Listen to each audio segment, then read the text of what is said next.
जय श्री कृष्ण. आज मी तुम्हाला सार्थश्री एकनाथी भागवत अध्याय 2 यातल्या काही ओवींचे वाचन करून दाखवेल आणि त्यांचा अर्थ पण समजावून सांगेल. तर चला सुरू करूया. ओम श्री गणेशाय नमः. ज्यांचे नाम ऐकतान कामपता काळ पळे मागुता, संसार अनुभवी माथा नाम स्मरतान जयांचे, त्यांची या नामांची कीर्ती ऐक सांगेन परीक्षिती. ज्यांचे नी नामे आतुडे मुक्ती, जान निश्चिती भाविकान. कवीर हरीर अंतरिक्ष प्रबुद्ध पिपलायन, अविर्होत्रोथ द्रुमिल चमस कर भाजन. कवी हरी अंतरिक्ष प्रबुद्ध पिपलायल अविर्होत्रम द्रुमिल चमस व करभाजन अशी त्यांची नावे होती. कवी हरी अंतरिक्ष प्रबुद्ध पिपलायन देख, अविर्होत्र द्रुमिल सूटक चमस निर्दोष करभाजन. एव नवही नावे जान, यांचे करिता नाम स्मरण, सकळ पाप निर्दळन हे महिमा पूर्ण तयांची.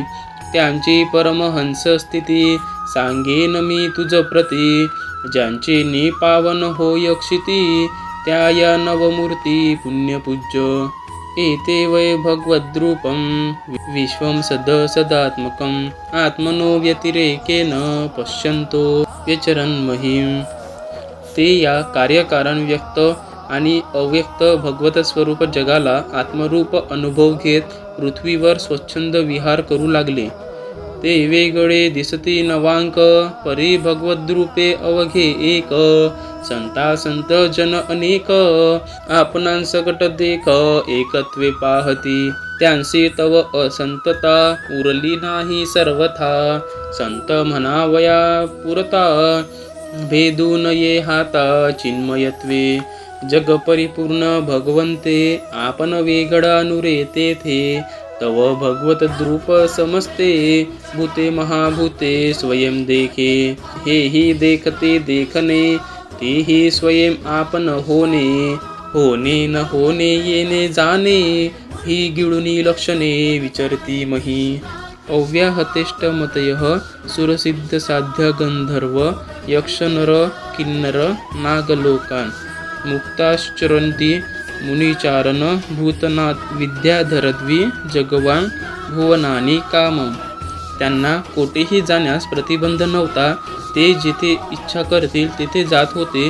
देवता, सिद्ध, साध्य गंधर्व, यक्ष, मनुष्य, किन्नर व नाग लोकांमध्ये, तसेच मुनी, चारण, भूतनाथ, विद्याधर, ब्राह्मण आणि गायींचे स्थान या ठिकाणी ते स्वच्छंद विहार करीत होते. वसुदेव ते सर्व जीवनमुक्त होते. वैकुंठ कैलास सुरसिद्ध स्थाने, सप्तपाताळादी गमने. एवं श्लोकोक्त 14 भुवने, स्वइच्छा विचरणे कामना रहित.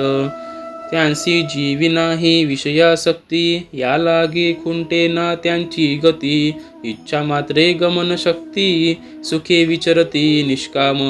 आता या ओवींचा अर्थ. ज्यांचे नाव ऐकताच काळ भयभीत होऊन मागे पळून जातो, त्यांच्या नावाचे स्मरण करताच संसार आपली डोकेच वर काढत नाही. हे परीक्षिती, त्यांचे नाव घेतले असता भाविकजनांना निश्चितच मुक्ती प्राप्त होते. आता त्यांच्या नावाची कीर्ती तुला सांगतो, ते ऐक. कवी हरी अंतरिक्ष प्रबुद्ध पिपलायन अविर्होत्र द्रुमिल चमस व करभाजन अशा प्रकारे त्या 9 जणांची नावे होती. त्या नावाचे स्मरण केले असता सर्व पातकांचा नाश होतो, असा त्यांचा अगाध महिमा आहे. त्यांची परमहंस स्थिती मी तुला सांगतो. ज्यांच्या योगाने पृथ्वी पावन होते, अशा त्या नवमूर्ती पुण्यवान व पूज्य होत्या. ते 9 जरी देहाने वेगळे दिसत होते, तरी भगवत स्वरूपाने एकच होते. या जगातील सर्व संत असोत किंवा असंत असोत, सर्व लोकांना ते आपणासह एकत्वाने पाहत होते.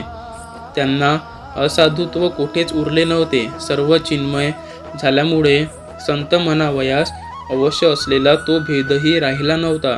सारे जग हे भगवंताचाच लीलाविलास असल्यामुळे आपण त्याहून वेगळे राहणे शक्य नाही. त्यामुळे ते सर्व भूतमात्र व पंचमहाभूते भगवंत स्वरूपच पाहत होते. हे पाहणे आणि पाहण्याच्या पदार्थसुद्धा ते आपणच होऊन राहिले होते.